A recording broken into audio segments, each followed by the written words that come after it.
Today I'd like to share with you my journey into 3D printing, how I got started, and where I'm at right now, because I got some things to share.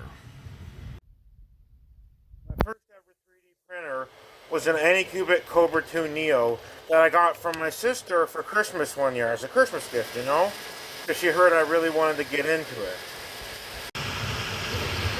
And my second printer was and is an Anycubic Cobra 3, not the combo, but the Cobra 3. And I will admit, even though I'm a little ashamed to admit it, when I first started doing this, I was probably one of the worst people to start doing this at the time. I had no idea what I was doing. I wasn't exactly good at 3D modeling, let alone the 3D printing. But over time, I have been practicing. I'm still not great at it, at least not great at the modeling part. But I've been learning the ropes of how to 3D print. And I've had a couple, I don't know if you say successes in terms of certain models, but we'll get to that in a second. So the main reason I wanted a 3D printer in the first place was to make track for Hot Wheels cars, because I've always been a big, really big into Hot Wheels cars and racing them on track, and I wanted to make my own little track system. And I was actually inspired to do so by some 3D printer files I saw online. Like, for example, there was a user on, I think it was Thingiverse or something, who uploaded a Hot Wheels compatible track system called Sillystreets, I believe. And I have printed a couple copies of those, and don't get me wrong, I like them, I think they're great, but I ended up trying to make my own more simple system, and I don't know if it turned out that good. I don't know if I'm really happy with it, but it kind of works. And then look at this box of failures. So, like, I don't really consider this castle to be too much of a failure, and also it is supposed to look like that on this side. It's a model that I made in Blender that was meant to look like a ruined castle. It's very stringy because when I first started printing, I used PETG filament when I very first started. And maybe that wasn't the best idea, but that's what I had, that's what I got for Christmas, and I appreciate it. Turns out, though, I should have been using PLA when I first started, but I wasn't. I was using PETG, and I had a rough time with the PETG, which made my early days of 3D printing a bit more difficult than they needed to be. That's more so because I thought the PETG would be a better choice, so that's what I kind of asked for, I didn't realize that PLA was so much better for what I use it for. Now, PETG has its uses. They're just not good for what I want to make. Like, this Moon Rover truck, getting supports off of PETG, I'm still not good at that.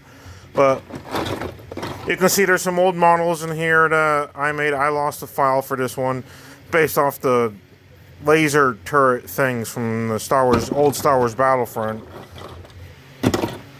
And, I've had a few failures making rag dolls, and I guess this building turned out okay.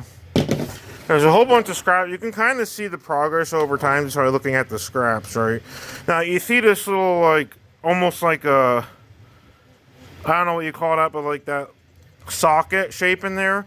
I actually, at some point, and it was fairly early on, started modeling these ball and socket joints that they're a little unusual because they're not a perfect socket, but they work really well. This socket shape, believe it or not, actually fits really well on a ball joint if the ball joint is big enough or small enough, depending on the size of the model. So, let's see if I can find the truck this was supposed to be attached to, because it might not be in here, but there it is, this truck here. So, I got this truck that I've been modeling most of my own stuff. I have printed other people's models before, like, for example, Figbash models, which are these little action figure models on Printables that, well, actually, it's a tool a guy released on Printables that, you can modify to make different action figures and stuff. It's kind of neat. Well, this is just a ragdoll here, but you get the idea. I really like the Figbash stuff. This is actually one of the Figbash models that the creator of Figbash, who just goes by Figbash and Printables. This is one of the ones that, one of their original uploads. It's really neat looking models. I tried to print some bigger, but I probably did some things wrong because I broke them. But, you know, that happens. It's all works in progress. This was supposed to be a really big bazooka. I don't know why I made that. But I do keep most of my failures to learn from them. Like, here's another one using that custom ball and socket system I made. So there's that. But I keep most of my failures unless they're so bad that I like to look back and see what they were like. See, this is a foot with a little ball and socket that I made, and a bendable, so it works like a bendable knee. I do have a better model for that I made. I made this robot model. I don't have the original copy or any of the failed copies anymore, or any of the successful copies anymore, because I gave them all away. But I do have videos about that robot model on here. It's not as fancy as something like Dummy 13, but it is something. You know, it's similar. It's just a really blocky looking robot model. I mean, it's on Printables. I'll have the links to that stuff in the description. And like, even after all this time, the past, I don't know how many years, it's been a few years of 3D printing, right? And 3D modeling. It's been I don't know, a few years. I'm not sure the exact number. It's single digits worth of years though. But let's just say it's been like, I don't know, 2 or 3 years. Actually, it's probably been more than that, but let's just go with that for now, right? So you can see that I'm not the best at 3D modeling. I can make simple shapes, and I like to make little mini vehicles. I did begin to attempt to make little mini boats and stuff too, like this Viking ship. Not sure how great that turned out. But I just like to make vehicles and castles. This castle failed because the filament broke, and my Anycubic Cobra 3, which is supposed to be able to resume from when that happens, doesn't really work that well for that anymore. Oh, this is just a lamp on my desk.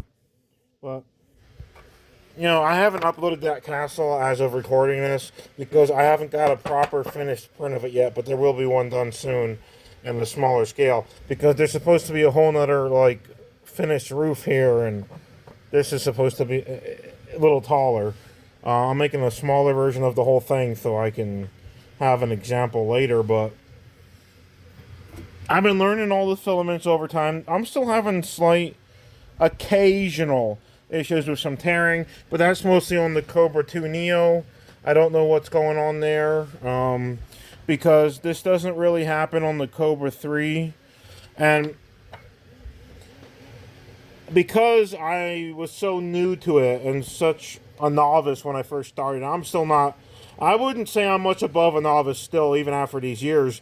I would say I'm probably maybe from novice to amateur. I don't know if that makes any sense. I'm not great at it, right? But I'm learning, and I'm trying to get better at it. Like, I made this little parking garage shelf thing. You can park little toy vehicles on it, because that's what I make. Some of these, when I print them at larger scales, the wheels actually spin. But when you print them this small, which is what I prefer to do, the wheels don't spin. Now, I designed some of these with the intention of printing them larger originally. That's why they have some that can do some spinning wheels, but not all of them. Like, I kind of gave up on spinning wheels when I started doing smaller prints. You can see that this one reuses some parts from my one robot model I made a long time ago. Like this little arm piece here, this grabber hand thing here, just a little moon buggy truck thing. I could have made this articulated, which I was going to print a bigger version that was going to be articulated. It just didn't work out, in part because I tried to print it out of PETG because I didn't realize that's what I was using. And at the time, I thought it was PLA, because I thought I stopped using PETG altogether. So I thought all my filaments were PLA now, but, well, I was wrong about that. And I do have some interesting takes on certain types of PLA filament, like the matte PLA. Now this is clear PLA, and I quite like that.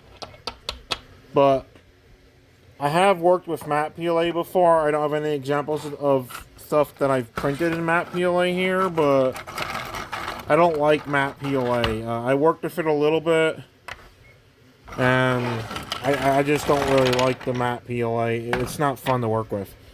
Filament swaps are an interesting concept that I learned to do recently. Actually took me this long to figure out. Well, I knew you could do it, but I only did it for this one because I had to. I ran out of white PLA, so I swapped the blue PLA to finish this model. And I have, as mentioned before, that ball and socket system. I actually designed it, again, for that robot model I made a long time ago, that I wish I still had an example to show you here, but I'll put a link to the upload of it that I put on Printables. But if I take this turret off, okay, I loosened it. You can see I just used the same, like, odd-shaped socket and ball for all my models that need it. So this time I'm just using it to rotate the turret. But I've used it for arms and things like that. It's a pretty tight fit. It works with regular standard gray PLA and presumably most other PLAs. Probably wouldn't work that well with the matte. I didn't have a lot of good models turn out from matte, except for like one castle that I wish I still had that looked like a sandcastle. That was, and again, everything I'm showing in this video except for the Figbash figures. Other than that, this is all my own models. And I know they're not that fancy looking, like they're pretty generic. But I guess that's part of the learning process, you know? I'll show you a few more of them in here. But yeah, it's just like here, this one was printed with PET G, and I actually managed to get the supports off, which with PET G is a struggle, at least for me. But also, I just can't ever get the print settings right for PET G. But then again, that's mostly on the Cobra 2 Neo, because you can see under this, it looks pretty bad. I haven't used PET G too often on the Cobra 3 because the PET G, it's just not my favorite. It's nice to start with, but it's definitely not my favorite. Well, it's actually not nice to start with PET G. That was entirely a mistake on my own. I will also admit I made a variety of other mistakes when I first started 3D printing. I guess everyone makes their mistakes. Most of my mistakes resulted in some pretty nasty fails and not understanding how support structures worked at the time. So, like, I used to try to, like, make custom support structures that were built in, and then you would just clip them off with model clippers, but, like, that was a bad idea. It worked, but it wasn't preferable. And ever since I properly learned how to use support structures with everything but PET G, I mean, I can kind of do it with PET G now, but it is a challenge. I've gotten a little better at it. And yeah, I mean, I've modeled like 2 different Viking ships. They're practically the same, but one has a dragon head on the back, on the front, and a tail on the back for dragon tail. And this one is just a regular one. The colors make it look like a ghost ship, which I think is cool. I just like that. Although sometimes I do try to use a little less infill than I probably should have. Like with this larger Viking ship, well, you can see that it snapped right in the middle of the mast. And I make all my models myself in Blender. Like I said, my skill level is very low, I will admit.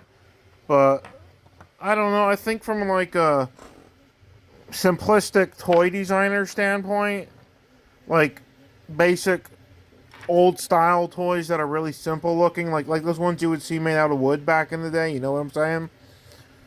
I think I'm about on that level in terms of making toys.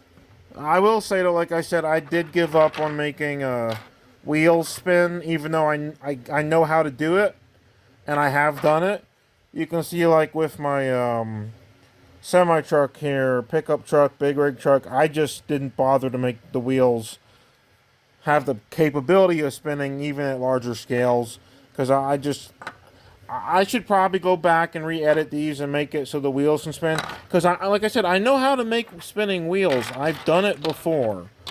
Like, for example, when I printed larger versions of this and this, the wheels could spin. But I don't know. I don't really care if the wheels can spin anymore. But I recognize that, like, I am making, like, silly little toys. So if they're vehicles, they probably should have spinning wheels. So I really should go back to the drawing board and fix that. But, like, you could also, in theory, use some of these as, like, managers for war games. I don't know. Like, I think some of these make for good sci-fi themed stuff. That's just my opinion. I don't think they're great or anything in terms of realism, but they work. I mean, they're very generic, but I'm happy with them. I like making these things. And at one point, I made a silly little snowman with a blaster rifle thing. I don't know why. Another thing I've figured out how to do, and it's basically the same as making wheels spin, is making helicopter blades spin. Like that's right there. I think proof that I know how to make things spin. I just gave up on it recently. Except for the helicopter, like I will not print a helicopter if I can't make the propeller spin anymore. My first few helicopter models did not have spinning propellers, and then the last two do, and I just heard something go wrong with my printer, so I better check on that. So, I have to admit, I have not been very good at keeping up with properly maintaining my printers. And I feel bad about that, but like, we were in the middle of a move between houses, and I did a lot of maintenance on the printers beforehand, but then I got lazy, and we had to move them pretty far, and in the process, I lost the tube for this one, and there's been a couple other parts that either broke or went missing. I'm surprised the thing can even function still because of that.